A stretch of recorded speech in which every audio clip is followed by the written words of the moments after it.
వస్తా ఈ అంశాలపై ఈరోజు మనతో విశ్లేషించడానికి Maha group chairman and managing director Vamsi గారు మనతో ఉన్నారు. వంశీ గారు నమస్తే సార్. నమస్తే రాజు గారు. హరీష్ రావు బాధ్యుడు కాదు బాధితుడు ఫోన్ ట్యాపింగ్లో కొత్త ట్విస్ట్.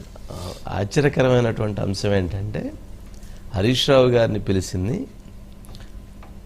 మీరు ఫోన్ ట్యాపింగ్ చేయించారా లేక మీ ఫోన్ ట్యాప్ అయింది దానికి సంబంధించిన సమాచారం మీకు తెలుసా? ఒకటి ఫస్ట్ వాళ్ళు అడిగినటువంటిది మనకి అంటే పూర్తిగా సమాచారం రాలేదు, కానీ వస్తున్నటువంటి అనేక కథనాలు కానీ గతంలో జరిగినటువంటి పరిణామాలు కానీ లేకపోతే ఇప్పుడు అంతర్గతంగా జరుగుతున్నటువంటి చర్చలు కానీ వీటిని పరిశీలించినప్పుడు హరీష్ రావు ఫోన్ ట్యాప్ చేయించాడు లేదా వేరే వాళ్ళ వ్యక్తుల ఫోన్ నెంబర్లు విన్నారు అనేది అవాస్తవం అని, హరీష్ రావు ఫోన్ కూడా ట్యాప్ కాబడింది, హరీష్ రావు ఫోన్ కూడా వేరే వాళ్ళు విన్నారు, హరీష్ రావు ఇంట్లో వాళ్ళ ఫోన్లు కూడా విన్నారు, హరీష్ రావు పార్టీకి ఆయనకి దగ్గరగా ఉండేటువంటి స్నేహితులు లేదా ఆ పార్టీ వాళ్ళ ఫోన్లు కూడా విన్నారు. ఈ సమాచారం మీ దగ్గర ఉందా? మీ ఫోన్ ట్యాప్ అయినటువంటి సమాచారం మీ దగ్గర ఉందా? మీ కుటుంబ సభ్యుల ఫోన్లు ట్యాప్ అయిన సమాచారం మీ దగ్గర ఉందా? లేక మీ దగ్గరగా ఉన్నటువంటి సన్నిహితుల ఫోన్లు ట్యాప్ అయినాయి, ఆ సమాచారం మీ దగ్గర ఉందా? ఇది కూడా హరీష్ రావు గారిని అడిగారంట. మరి ఆయన ఫోన్ ట్యాప్ చేయించి ఉంటే అదొక సెగ్మెంట్, ఆయన ఫోనే ట్యాప్ అయి ఉంటే ఇప్పుడు ఆయన బాధితుడా లేక నిందితుడా? ఏది బాధితుడు అనేది జరుగుతున్న చర్చ ఎక్కువ అవుతుంది. సరే, ఎప్పుడు జరిగింది అని అంటే పోలీసు వాళ్ళు చెప్తున్నటువంటి సిట్టు వాళ్ళు చెప్పినట్లు వస్తున్న సమాచారంలో 2018లో హరీష్ రావు గారికి సంబంధించినటువంటి వాళ్ళ ఫోన్ ట్యాప్ అయినా ఉంటున్నారు. మరి 2018లో మరి ప్రభుత్వం ఎవరిది ఉంది? బీఆర్ఎస్ ప్రభుత్వం ఉంది. కేసీఆర్ గారు ముఖ్యమంత్రిగా, కేటీఆర్ గారు మంత్రిగా, మరి కవిత గారు కూడా అప్పుడు చాలా కీలకంగానే ఉన్నారు. మరి హరీష్ రావు గారు ఆ పార్టీలో అవునన్నా కాదన్నా నెంబర్ 2నో నెంబర్ 3నో ఆయన పొజిషను. సరే, అటువంటి నేపథ్యంలో మరి ఆయన ఫోన్ ట్యాప్ చేయించింది ఎవరు? హరీష్ రావు గారి ఫోన్ ఎవరు ట్యాప్ చేయించారు? ఎందుకు ట్యాప్ చేయించారు? ఏ ఉద్దేశంతో ట్యాప్ చేయించారు? ఎవరు చేయించారు అనేది ఇప్పుడు చర్చ జరుగుతున్నటువంటి అంశం. సరే, హరీష్ రావు గారు నా ఫోన్ ఎవరు ట్యాప్ చేయలేదండి, అటువంటి పరిస్థితి ఎవరికి లేదు అని చెప్పి ఉండవచ్చు అంటారా? చెప్పి ఉండవచ్చు. ఎందుకనంటే ఆ పార్టీలో చేయించి ఉన్నారు, మీ నాయకులు ఎవరైనా చేయించి ఉన్నారంటే వాళ్ళ మీద ఈగ వాలనేడు కదా. అంటే ఆ రోజున ఆరోపణలు వచ్చాయి కదండి, కేటీఆర్ గారు ఫ్యామిలీ సంబంధించిన వాళ్ళు ఏం ట్యాప్ చేయించారని అలాగే ఆరోపణలు వచ్చాయి. ఆయన చేయించాడనే రాలేదు, ఈయన చేయించాడనే రాలేదు. ఒక ప్రచారం జరిగింది అప్పట్లో, ఏమని హరీష్ రావు గారి ఫోన్లు కూడా ట్యాప్ అవుతున్నాయనే ప్రచారం జరిగింది. సరే, అది ఇప్పుడు వీళ్ళు నిర్ధారణ చేస్తున్నారు. జరిగింది మీ ఫోను, ఎవరు చేయించుంటారు, ఎందుకు చేయించుంటారు అని అంటే, నాయన మా వాళ్ళు ఎవరు చేయించలేదు. అప్పుడు ఇంటెలిజెన్స్ చీఫ్గా శివధర్ రెడ్డి గారు ఉన్నారు, డీజీపీగా మహేందర్ రెడ్డి గారు ఉన్నారు. వాళ్ళు ఏమైనా చేయించారో వాళ్ళని అడగండి, మీ ఆ పోలీసు బాస్ని వీళ్ళని అడగండి అని ఈయన ఇంకొక రివర్స్ దీంట్లో అడిగినట్లు ఉన్నారు. సరే, ఏదేమైనా నిజంగా అలా జరిగితే అసలు హరీష్ రావు గారి ఫోను ఎందుకు ట్యాప్ చేయించి ఉంటారు? ఎవరు చేయించి ఉంటారు? ఎందుకోసం చేయించి ఉంటారు? దాని వెనక ఉన్నటువంటి కారణాలేంటి? దాని వెనక ఉన్నటువంటి మూలాలేంటి? అది ముఖ్యమైనటువంటి అంశమే. రాజకీయంగా అది ఎంత బయటికి చెప్పకపోయినప్పటికీ, ఎంత ప్రేమలు ఉన్నప్పటికీ లోపల బాధ ఉంటుంది. అది చెప్పుకోలేనటువంటి బాధ. అరే, మనకే ఇది మనల్ని అనుమానించారా లేక మన మీదే నిఘా పెట్టారా అనేటువంటిది ఉంటుంది. అది ఎవరు చేశారు, ఎవరి కోసం చేశారు అనేది కూడా ముఖ్యమైన అంశం. సరే, ఏదేమైనా కవిత గారు కామెంట్ చేశారు, ఇంటర్వ్యూది ఎవరన్నా ఫోన్ ట్యాప్ చేస్తారా, ఇంటర్వ్యూది కూడా ఫోన్ ట్యాప్ చేయించారని డైరెక్ట్గా ఆమె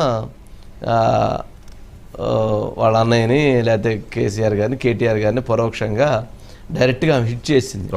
మరి ఇంటల్లుడు ఫోన్ ట్యాప్ చేయించినప్పుడు ఇంటి మేనల్లుడు ఫోను ట్యాప్ చేయించడం పెద్ద పని కాదు కదా అన్నది కూడా చర్చ జరుగుతుంది. కవిత వ్యాఖ్యలను బట్టి చూస్తే హరీష్ రావు గారి ఫోన్ కూడా ట్యాప్ అయినట్టే. ఆమె రెండూ చెప్తుంది. సరే, ఆయన అల్లుడిది ట్యాప్ అయిందని చెప్తుంది, మేనల్లుడి ట్యాప్ గురించి చెప్పట్లేదు. ఈయన కూడా చేయించాడు అనేది ఆమె పరోక్షంగా చెప్తున్న అంశం. సరే, ఏదేమైనా బీఆర్ఎస్ మీద ఆ ముద్ర పడింది.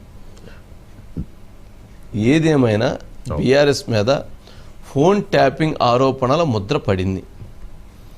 అది ఎందుకు పడింది అని అంటే ప్రభాకర్ రావు గారు కావచ్చు, లేకపోతే ఎంటైర్ ఆ టీం కావచ్చు, అనేక సందర్భాల్లో అనేక మంది ఫోన్లు ట్యాప్ చేశారనేటువంటి ఆరోపణలు, ఏదైతే ప్రభుత్వం మారటంతో ఎక్విప్మెంట్ అంతా తీసుకొని పోయి పగలగొట్టడం, ఎక్విప్మెంట్ అంతా తగలబెట్టడం, వాటిని ధ్వంసం చేయటం, వాటిని హుస్సేన్ సాగర్లో పడేయటం, ఇవన్నీ జరిగిన తరువాత, ఈ పరిణామాలన్నీ చూసిన తర్వాత, అదేవిధంగా మునుగోడు ఎలక్షన్లో డబ్బులు ఎక్కడైతే ఉంటే అక్కడ పోయి పట్టుకోవటం కావచ్చు, ఎక్కడైతే మనీ ట్రాన్సాక్షన్ అవుతుంటే అక్కడ పోయి పట్టుకోవటం కావచ్చు, కాంగ్రెస్ని మనీ నిర్బంధించే అంశం కావచ్చు, బీజేపీ మనీ నిర్బంధించే అంశం కావచ్చు, ఇవన్నీ చూసిన తర్వాత ఫోన్ ట్యాపింగ్ నిజమేను అనేది పబ్లిక్ ప్రజలు ఒక క్లారిటీకి వచ్చారు.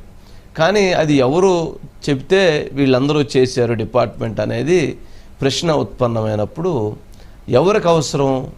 పొలిటికల్ పార్టీని, కాంగ్రెస్ పార్టీని దెబ్బతీయాలని ఎవరికి అవసరం? బీజేపీ పార్టీని దెబ్బతీయాలని ఎవరికి అవసరం? పార్టీలో ఉన్నటువంటి సెకండ్ లీడర్నో థర్డ్ లీడర్నో దెబ్బతీయాలని ఎవరికి అవసరం? ఎవరికి ఈ అవసరాలు ఉన్నాయి అనేటువంటిది ముఖ్యమైనటువంటి ప్రశ్న. సరే, దీంతో పాటు సినిమా వాళ్ళ ఫోన్లు కూడా ట్యాప్ చేశారనేటువంటిది అదొక పెద్ద ఎలిగేషన్ వచ్చింది. సరే, దానిపైన రకరకాలైనటువంటి అభిప్రాయాలు, రకరకాలైనటువంటి వివాదాలు, రకరకాలైనటువంటి ఆరోపణలు, రకరకాలైనటువంటి అంశాల మీద, వ్యక్తుల మీద చాలా ఇది వివాదం జరుగుతూ వచ్చింది. సరే, ఇప్పుడు జరుగుతున్నటువంటి అంశం ఏంటంటే హరీష్ రావు గారిని దీంట్లో ఈ ఫోన్ ట్యాపింగ్లో నిందితుడిగా పిలిచారా, బాధితుడిగా పిలిచారా అనేది ఇప్పుడు అంశంలో ఫైనల్గా ఆయన కూడా బాధితుడే అనేది ఒక చర్చనీయాంశం.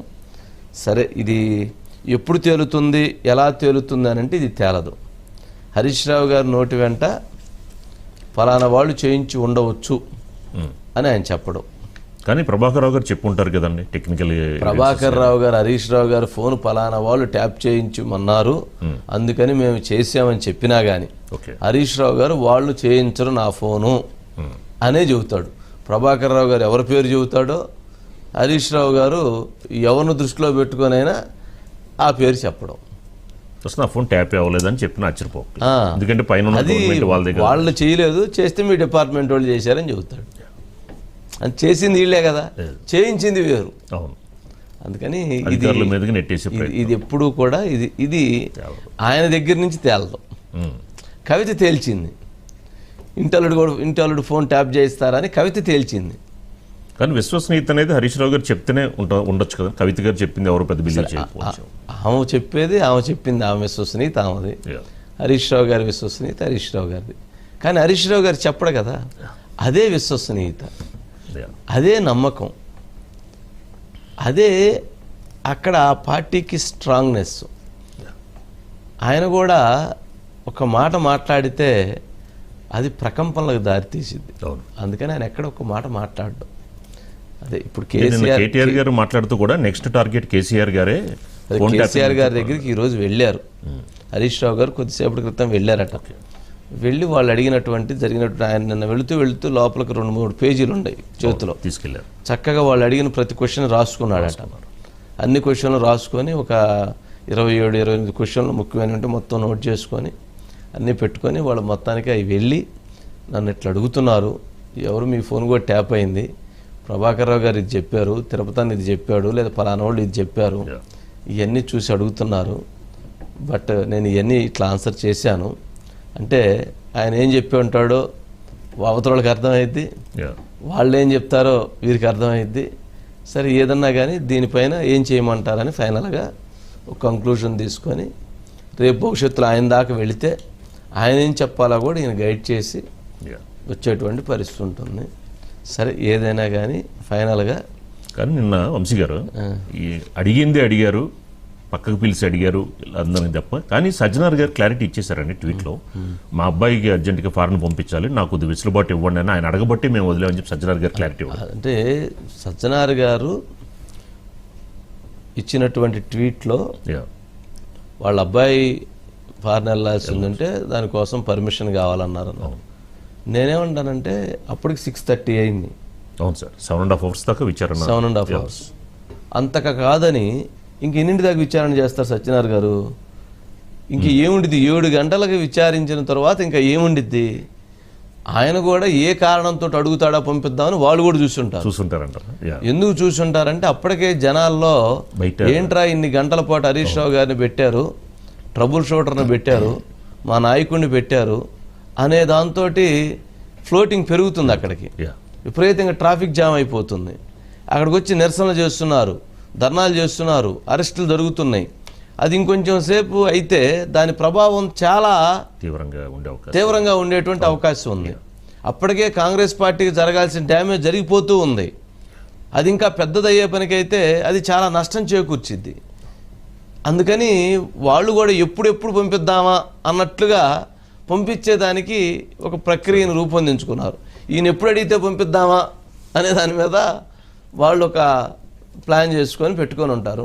బట్ సజ్జనార్ గారు కూడా అలా ట్వీట్ చేయాల్సిన అవసరం లేదేమో. 6:37 hours విచారించాము, అవసరమైనప్పుడు పిలుస్తామని చెప్పాము అని ఉన్నట్లయితే గౌరవంగా ఉండేది. పర్సనల్గా మాట్లాడింది లేదా అవి కూడా వాటిని కూడా కోట్ చేసి అలా చెప్పడం అది కొంచెం కాంప్లికేటెడ్గా డిస్కషన్ జరిగింది. కానీ వంశీ గారు ఈ యొక్క సిట్ విషయంలో ఇప్పటి వరకు అధికారులే ఈ యొక్క ఫోన్ ట్యాపింగ్ సంబంధించిన వాళ్ళని విచారించారండి. ఈసారి సజ్జనార్ గారు డైరెక్ట్ గా ఎంటర్ అయిపోయారండి. అంటే ఒక విధంగా ఫైనల్ స్టేజ్ కి వచ్చే అవకాశం ఉంటుందంటారు. ఏమి రాదండి, ఏం తెలుస్తారు దీంట్లో? విచారించాలంటే సజ్జనార్ గారి నేతృత్వం ఆడియోలు దొరికితే వీళ్ళు దాన్ని డిమాలిష్ చేశారు. ఆడియోలు దొరికితే విత్ ఎవిడెన్సెస్ దొరికితే ఇంతసేపు ఇన్ని రోజులు ఈ కేసు నడవదు. నేను మీకు ఫోన్ నెంబర్లు పంపించాను, ఎందుకు పంపించాను అంటాను, అందుకని మీరు రికార్డ్ చేసి నేను మీతో ఫోన్ మాట్లాడాను, అందుకని నేను ఏం రికార్డ్ చేశారు వినిపించుకున్నాను అంటారా? ఇవన్నీ చెప్పేది బాగానే ఉంటుంది కానీ ఎవిడెన్స్ ఫైనల్గా కోర్టుకు కావాల్సింది ఎవిడెన్స్. ఆ ఎవిడెన్స్ ఏముందనేది ఇంపార్టెంట్. అయితే మొత్తం నేను హరీష్ రావు గారు దీన్ని అంతా తీసుకొని పోయి బొగ్గుగన్ల మీదకి వెళ్ళిపోయింది. ఫోన్ ట్యాపింగ్ వివాదం లేదు, అంతా బొగ్గుగన్ల వివాదం ఉంది. ఏంద్రే బొగ్గుగన్ల గురించి మాట్లాడి దీన్ని పిలిచి విచారిస్తున్నారనే చర్చే జరిగింది. బూమ్రాంగ్ అయింది, కాంగ్రెస్ పార్టీకి రివర్స్ అయింది. మీరిచ్చిన నోటీసులు మాకు దక్కిన గౌరవంగా భావిస్తాం. పొద్దుగాల నీ బామ్మర్ది భాగవతం బయట పెడితే సాయంత్రం నోటీస్ ఇచ్చినావు. ఇది రాష్ట్ర ప్రజలందరికీ అర్థమైపోయింది కదా. నువ్వు సిట్టు లట్టు పొట్టు ఎన్నెసుకో, మేము భయపడం. నీ పతనానికి నువ్వే నాంది పలుకుతున్నావు. ఈ నోటీసులు నీ పతనాన్ని వేగవంతం చేస్తాయి. రేవంత్ రెడ్డి గారు చూసుకో, అసలే ఇచ్చిపెట్టం, నేను ఇంకా గట్టి కొట్లాడతాం. నాకు తెలిసి ఇవాళ మళ్ళీ లీక్ ఇస్తారు, ఇట్లయిందట అట్లయిందట, లోపల ఓ చిల్లర లీక్ ఇస్తారు. దమ్ముంటే వీడియో బయట పెట్టు. 6 నెలల టైంలో హరీష్కి ఏమన్నా ఫోన్ చేస్తే అన్న దయచేసి ఫోన్ చేయకండి, ఫోన్ ట్యాపింగ్ అవుతుంది, మీ బతు కూడా ఆగమవుతుంది నాలాగా అని చెప్పేటారు. ఆయన ఇంటి దగ్గర ఒక్కరు కూడా రాకపోయేది, ఎవరిని రానియలేదు. ఎందుకంటే మీరు నా దగ్గరకు వస్తే మీ లైఫ్ ఎక్కడ ఆగమవుతుందో అని. బోల్డ్ అని విచారణలు చేసింది ఈ ప్రభుత్వం. రిజల్ట్ ఏమొచ్చింది? ఒకటి, మున్సిపల్ ఎన్నికల టైంలోనే ఎందుకు షో చేస్తున్నారు? ఆ విచారణ తుదముడుతుందని కానీ ఆ విచారణ వల్ల నాలాంటి బాధితులకు న్యాయం జరుగుతుందనే నమ్మకం నాకు కాంగ్రెస్ ప్రభుత్వం మీద, గుంపు మేస్త్రి గారి మీద లేదు. నేను 100% చెప్తున్నా, ఇది గుంపు మేస్త్రి గారు, గుంటనక్క గారు కలిసి బీసీ ప్రజలను మభ్యపెట్టడానికి ఆడుతున్నటువంటి నాటకం. సార్ కవిత గారి వ్యాఖ్యలు చూస్తుంటే రేవంత్ రెడ్డి గారిని హరీష్ రావుని కల్పేశారు. గుంపు మేస్త్రి అంటే రేవంత్ రెడ్డి గారు, గుంటనక్క అంటే హరీష్ రావు గారు. అంటే కవిత గారు ఇప్పుడు బయటకు వచ్చారు కాబట్టి ఆ మాట అన్నారు. మరి అంతకుముందు ఎప్పుడు మాట్లాడలేదు కదా, ఎప్పుడు అనలేదు కదా. సరే, ఏదైనా మొత్తానికి ఆయన అన్నారు చూసారా, ఎవరు, ప్రకాష్ గారు. ప్రకాష్ గారు అన్నమాట వాస్తవం. అంటే అప్పుడు బాగా చర్చ జరిగింది, భయపడిపోయారు అందరూ. అంటే హరీష్ రావు గారికి మినిస్టర్ ఇవ్వలేదు ఒక 6 నెలల్లో ఏమో. ఈ కారణమే అని చెప్పిన ఒక అప్పుడు ఆ టైంలో ఆయన్ని బాగా కేసీఆర్ గారు లేకపోతే దాన్ని పర్టికులర్గా ఆయన్ని వాచ్ చేస్తున్నారు, ఆయన ఫోన్స్ ట్యాప్ చేపిస్తున్నారు, ఫోన్ కూడా వింటున్నారు అని అట్లాంటి బాగా ప్రచారాలు జరిగాయి. జరిగినాయి. Yeah. వాస్తవం ఏంటా అనేది బయటికి తెలియదు కానీ బట్ చాలా స్ట్రాంగ్గా అటువంటి డిస్కషన్ జరిగింది అప్పట్లో. అవును సార్. Yeah. చాలా కథనాలు కూడా వచ్చినాయి అప్పట్లో, అవును. మీడియాలో కూడా అనేక కథనాలు వచ్చినాయి. బట్ నిన్న అడిగినటువంటిది కూడా అదే. కానీ హరీష్ రావు గారు అట్లాంటిది లేదు, అసలు మా వాళ్ళకి ఏం అవసరం, చేసింది డిపార్ట్మెంట్ వాళ్ళు, మరి వాళ్ళ అవసరం, వాళ్ళు ఎందుకు చేశారు అనేది అడగండి అని ఆయన అటువైపు తిప్పుండొచ్చు. బట్ అప్పుడు మాత్రం ఆ టైంలో చాలా పెద్ద చర్చ జరిగింది, ఆవేదన చెందాడు అన్నమాట వాస్తవం. ఐసి గారు. Good evening. Very good evening అండి. ఏంటి ఇప్పుడు ఇంతకీ నిందితుడా బాధితుడా ఏంటి అసలు ఆ మొత్తం ఎపిసోడ్లో? అంటే నిన్న సరే వాళ్ళు ఏం అడిగారా లేదని పక్కన పెడితే మొత్తానికి ఇప్పుడు ఆయన 2018 సంవత్సరంలో ఆ టైంలో గవర్నమెంట్ వచ్చిన తర్వాత ఎదుర్కొన్న అనేక ఇబ్బందులకి ఇప్పుడు ప్రశ్నలు, ఇప్పుడు ఆన్సర్లు చెప్పాల్సిన పరిస్థితి హరీష్ రావు గారికి వస్తుందా? వంశీ గారు, అంటే మన అందరికి కూడా తెలుసు ఆ రోజు ప్రభుత్వంలో హరీష్ రావు గారు ఒక డెసిషన్ మేకర్గా ఉన్నారా లేదా అనేది. ఎందుకంటే ఒకవేళ ఫోన్ ట్యాపింగ్ విషయంలో హరీష్ రావు గారే గనక నిందితులైతే ఆయన ఆ రోజు డీజీపీ లేదా ఎక్స్ డీజీపీ ఆ రెండింటితోటి సంబంధం లేదు. హోంశాఖ మహమ్మద్ అలీ, అదేవిధంగా ఎవరికి గుర్తు కూడా ఉండదు వంశీ గారు, హోంమంత్రి ఎవరనంటే ఆయన మహమ్మద్ అలీ హోంమంత్రిగా ఉన్నారు, ఐటీ మినిస్టర్గా కేటీఆర్ గారు ఉన్నారు, ముఖ్యమంత్రిగా కేసీఆర్ గారు ఉన్నారు. అది మొత్తం కూడా ఒక ఇది నడుస్తుంది. ఆ సమయంలో హరీష్ రావు గారి నిర్ణయాలు లేదా ఆయనవి నడిచినయా లేదా అనేది అందరికి కూడా తెలుసు. ఆ సందర్భంగానే మనం విన్నాం ఇప్పుడే ప్రకాష్ గారు చెప్పింది. ఆ రోజు 2018 ఎన్నికల తర్వాత దాదాపు హరీష్ రావు గారు మినిస్టర్, ఆయనకి పదవి ఇవ్వలేదు. నెక్స్ట్ వచ్చిన ప్రభుత్వంలో వెంటనే మంత్రి పదవి కూడా ఇవ్వని సమయంలో ఆయన మినిస్టర్ క్వార్టర్స్ కూడా ఖాళీ చేసి బయటకు వచ్చేశారు. వచ్చిన తర్వాత అసలు అంతకుముందు కూడా ఎన్నికల ప్రచారం సమయంలో కూడా సిద్దిపేట ప్రచార సభలో మనందరం కూడా విజువల్స్ కూడా చూడొచ్చు. జనాలు హరీష్ రావు గారిని జస్ట్ హరీష్ రావు గారికి అనుకూలంగా నినాదాలు చేస్తుంటేనే ఆయన పైనుంచి సైగ చేస్తున్నారు వద్దు వద్దు అని. అంటే తన పేరుతోటి నినాదాలు చేయించుకోవడానికే ఆయన ఒక రకంగా అది నష్టం జరుగుతుందేమో, అది వేరే మెసేజ్ వెళ్తుందేమో అని భావించిన పరిస్థితి ఆ రోజు ఉంది. దాంతోపాటు నిజంగానే వచ్చే వాళ్ళందరినీ కూడా రావద్దని వారించడము, నా దగ్గరికి వస్తే మీకు నష్టం జరుగుతుంది అని. ఆ తర్వాత దాదాపు 6 నెలల పాటు మంత్రి క్యాబినెట్లో హరీష్ రావు గారు లేకపోవడం. అయితే అప్పుడు అందరూ కూడా అనేది ఆ రోజు గవర్నర్గా ఉన్న నరసింహన్ ఇక్కడి నుంచి వెళ్ళిపోయేప్పుడు, ఎందుకంటే ఆ రోజు గవర్నర్కి ప్రభుత్వానికి మధ్యలో మంచి సంబంధాలు ఉన్నాయి అని అనేది బయట బాగా ప్రచారం ఉండేది. ఆ సందర్భం అందులో ఆయన కూడా పోలీస్ డిపార్ట్మెంట్ నుంచి వచ్చిన వ్యక్తే కదా నరసింహన్. ఆయన ఒకవేళ ఇది ఇలాగే కొనసాగితే ప్రభుత్వానికి మీకు తీవ్ర నష్టం జరుగుతుంది, ప్రజల్లో ఒక రకమైన ఒక అన్రెస్ట్ ఉంది అని చెప్పిన తర్వాతే హరీష్ రావు గారికి ఫస్ట్ ఆర్థిక శాఖ, ఆ తర్వాత వైద్య ఆరోగ్య శాఖ. ఆర్థిక శాఖ ఇచ్చినప్పుడు కూడా జనరల్గా ఆయన ప్రతి క్షణం ప్రజల్లో ఉండే వ్యక్తి, ప్రజలకు ఏదో ఒకటి చేయాలనుకునే వ్యక్తి. ఆర్థిక శాఖ ప్రజలతో సంబంధం లేదేమో అన్న ఆ రోజు వచ్చింది. ఇదంతా కూడా జరిగింది వంశీ గారు. ఎందుకంటే ప్రకాష్ గారు చెప్పింది 100కి 100 పాళ్ళు నిజం. ఆయన పార్టీ పుట్టినప్పటి నుంచి ఉన్నారు కదా ప్రకాష్ గారు. అలాంటి సందర్భంలోనే నిన్న అక్కడికి వెళ్ళిన తర్వాత, ఎందుకంటే ఇప్పుడు చక్రధర్ గౌడ్ అనే వ్యక్తి, సిద్దిపేటకు చెందిన వ్యక్తి, హరీష్ రావు గారు మా ఫోన్లో ట్యాప్ చేయించారని పెట్టిన కేసు నిలవల. ఎందుకంటే ఇదే పాయింట్, ఆయన చేస్తే ఫోన్ ట్యాప్ చేస్తే ఆ రోజు ఇంటెలిజెన్స్ చీఫా, డీజీపీనా, లేదా సీఎంఓ ఆదేశాలా, లేదా హోమా, ఇలా ఉండాలి. కానీ ఏ రోల్స్లో లేని హరీష్ రావు గారికి చేయించే అవకాశము లేదు. అందుకని ఆ కేసు నిలవలేదు. కాబట్టి మళ్ళీ పిలిచిన సందర్భంలో బాధితుడిగా పిలిచారా అని అనేది అది ఇప్పుడు బయటకు వస్తుంది. ఎందుకంటే పలానా 2018లో ఈ కాలం నుంచి ఈ టైం వరకు మీ ఫోన్ ట్యాప్ అయింది, అదే విధంగా మీ అనుచరుల ఫోన్లు కూడా ట్యాప్ అయినాయి అని చెప్పి వాళ్ళు చెప్పినట్లుగా అవన్నీ కూడా హరీష్ రావు గారు రాసుకున్నట్లుగా బయటకు వస్తుంది. అది ఎక్కడా కూడా ఎవరు కూడా అది హరీష్ రావు గారు రాసుకున్నారా లేదా ఆయన చెప్పలేదు. ఆయన పూర్తిగా క్వశ్చన్లు అడిగారు, తలా తోకాలేని క్వశ్చన్లు అడిగారు, అడిగిన క్వశ్చన్లు అడిగారు అని చెప్పి హరీష్ రావు గారు ఎందుకు అడుగుతారులేండి, వాళ్ళకున్న సమాచారం మేరకు అడిగి ఉంటారు. బట్ ఆయనకి కంఫర్ట్ ఉండే అయ్యి ఉండకపోవచ్చు, లేదా ఆయన చెప్పకూడనటువంటి అయ్యి ఉండకపోవచ్చు. కొన్ని ఏమన్నా ఆయన చెప్పకూడనయి, తెలిసినా చెప్పకూడనయి. ఆయన బాధితుడిగా ఉన్నటువంటి దానికి కారణాలు ఏంది అని అంటే ఆయన చెప్పలేడు, అంతే కదా ప్రాబ్లం. ఆయన బాధితుడిగా ఉన్నప్పుడు ఆయనకు ఇబ్బంది జరిగినటువంటి వాటి మీద ఎవరి మీద ఆయన చెప్పాలి, ఆయన చెప్పలేడు. రెండోది, ఆయన్ని మీరు ఈ ఫోన్లకు సంబంధించినటువంటి మీరు నిందితుడా మీరు చేయించారా అని అంటే నాకు ఎక్కడ సంబంధం, ఫైనాన్సు లేకపోతే హెల్త్ డిపార్ట్మెంట్కి అసలు దీనికి ఏమి సంబంధం, ఇది హోమ్ డిపార్ట్మెంటో లేకపోతే ఇంకో డిపార్ట్మెంటో చూసుకునేది. అయినా డిపార్ట్మెంట్ హెడ్స్గా ఉన్నటువంటి ఆ రోజు ఇంటెలిజెన్స్ చీఫ్కో లేకపోతే డీజీపీకో తెలిసిద్ది, కానీ ప్రభుత్వానికి ఏమి తెలిసిద్ది అని ప్రభుత్వాన్ని ఆ రోజు వెనకేసుకురావాల్సినటువంటి బాధ్యత. రెండు పక్కల రెండు బాధ్యతలు, రెండు భుజస్కంధాల మీద వేసుకొని 2 బుల్లెట్లు ఆయనే దించుకొని ఆ బుల్లెట్లను ఆయనే గాయపరుచుకొని ఏమీ మాట్లాడకుండా బయటికి రావాల్సినటువంటి పరిస్థితి తప్ప ఆ బుల్లెట్లు గాయాన్ని మళ్ళీ ఇటు పక్కకి తిప్పే పరిస్థితి కూడా ఉండదు. ఇది రాజకీయంలో ఇది ఒక విచిత్రమైనటువంటి, వైవిధ్యమైనటువంటి, విభిన్నమైనటువంటి పరిస్థితి. రాజకీయాలు ఇలా కూడా ఉంటాయి అనేది ఎవరికి అంత చిక్కని విషయం. సరే, ఓకే అండి. తనే యుద్ధం చేసుకోవాలి, తన మీద తానే యుద్ధం చేసుకోవాలి, తనకు జరిగిన నష్టాన్ని తానే దాన్ని మేదేసుకోవాలి. అన్నీ విచిత్రమైన పరిస్థితులేండి. సరే ఏం జరిగిందా ఏంటో పక్కన పెడితే, బట్ ఆయన స్టాండ్ కరెక్ట్. ఆయన తన పార్టీని, తన నాయకత్వాన్ని, తనని, తన ప్రజలని, తన స్టాండ్ని బలపరుచుకొని ముందుకు వెళ్ళటం అనేటువంటిదే రాజకీయ నాయకుల లక్షణం. రాజకీయాల్లో అనేకం జరుగుతూ ఉంటాయి, తప్పులు జరుగుతూ ఉంటాయి, అనుమానాలు వస్తుంటాయి, ఇంకోటి వస్తుంటాయి. కానీ ఫైనల్గా నాయకుడు అనేవాడు ఎంత క్లారిటీగా, ఎంత స్టాండ్ తోటి ఉన్నాడు, ఎంత బలంగా ఉన్నాడు, పార్టీ కార్యకర్తలకు ఎంత నమ్మకాన్ని కలిగించాడు, పార్టీ అధినాయకత్వానికి ఎంత విధేయుడిగా ఉన్నాడు అనేటువంటిదే ఫైనల్గా మార్కులు పడేటువంటి అంశం. అది